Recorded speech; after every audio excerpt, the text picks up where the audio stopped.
Assalamualaikum teman-teman, balik lagi di kisah horor ya. Kali ini saya akan bercerita Kualat Gunung Pulau Sari.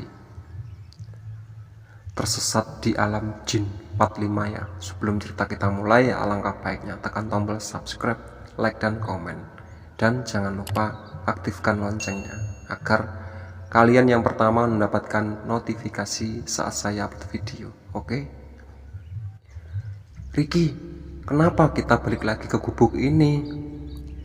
Ricky tidak menimpali perkataanku. Sepertinya dia sedang berpikir keras. Kompas, Rick, kamu bawa kompas enggak? Aku berdiri lalu menghampirinya. Sebentar, Ricky memintaku untuk memegangi senternya.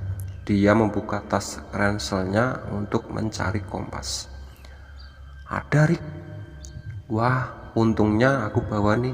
Ia tersenyum sambil menunjukkan kompas itu padaku. Syukurlah, aku menepuk pundak Ricky. Kulirik jam tangan, ternyata sudah jam 2 dini hari. Dari balik semak-semak ku dengar suara dengkuran babi hutan yang sedang mencari makan. Aku dan Ricky harus selalu waspada karena babi hutan itu bisa saja menyerang kami. Kita ke arah mana sekarang? Barat, kata Ricky sambil menyesuaikan arah jarum kompasnya. Tanpa putus asa, kami berdua kembali berjalan mengikuti arah jarum kompas. Kali ini aku yakin kami tidak akan balik lagi ke gubuk sialan itu. Ricky yang berjalan di depanku, semakin lama langkahnya semakin cepat. Sampai-sampai aku harus berlari kecil agar tidak tertinggal. Rick, pelan-pelan jalannya, kataku. Ricky tiba-tiba terbelok ke kanan. Aku tidak dapat melihatnya karena terhalang oleh semak-semak. Ricky menghilang. Ku cari dia sambil menyorotkan senter ke segala arah, tapi tetap tidak ada. Rick, aku panik, keringat membasahi wajah. Ku dengar dengur babi semakin mendekat, semakin belukar di hadapanku terguncang. Sontak aku lari terbirit-birit tanpa arah dan tujuan. Semuanya jadi kacau, aku semakin tersesat di gunung ini. Lelah itu yang kurasakan. Kakiku terasa tidak sanggup lagi untuk berlari. Nafasku terengah-engah. Tenggorokanku kering, persediaan air sudah habis. Ku lepaskan tas ransel dan melemparnya ke semak-semak. Lalu aku berbaring di atas rerumputan yang basah. Kulihat di langit, bulan mengambang dengan tenang. Kalau saja aku tidak pernah ikut dalam pendakian ini, mungkin semuanya akan baik-baik saja. Ori, seorang memanggilku. Itu jelas suara Mira, entah dari mana arahnya.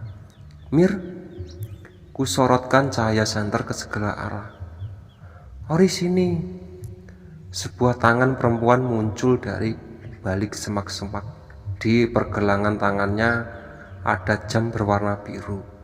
Aku sangat mengenali jam tangan itu, milik Mira. Mira, pelan-pelan ku dekati lengan itu. Sini, Ri. Lengan itu melambai-lambai. Ku dekati lengan itu, bajuku ditarik paksa ke dalam semak-semak. Jelas saja aku kehilangan keseimbangan. Untung saja Mira menahan tubuhku. Ia membawaku ke sebuah perkampungan.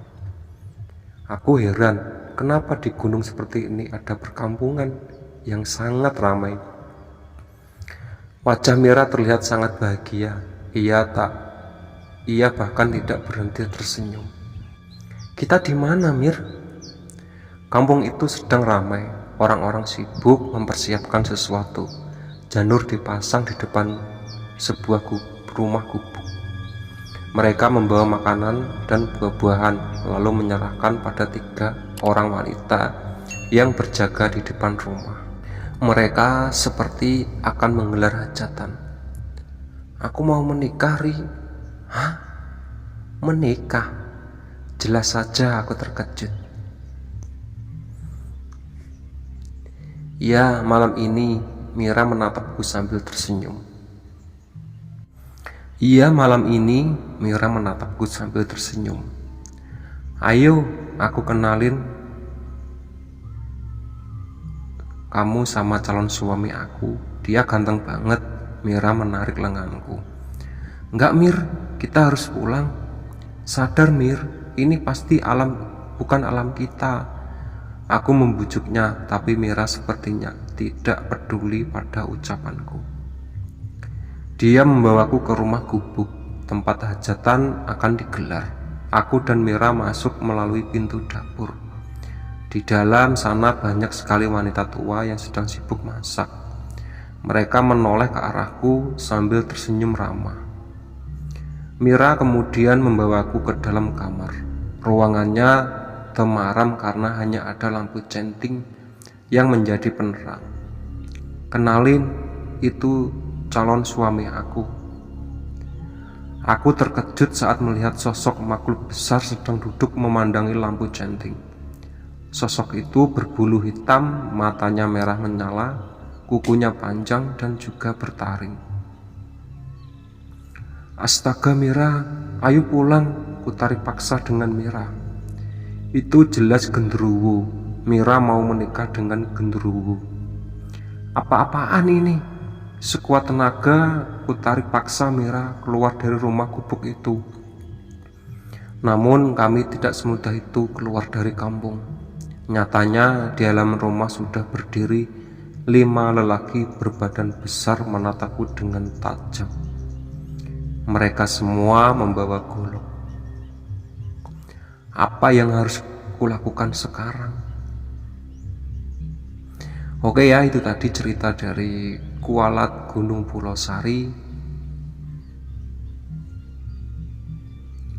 Tersesat di alam jin 45 ya. Sebelum cerita aku tutup, alangkah baiknya tekan tombol subscribe, like, dan komen.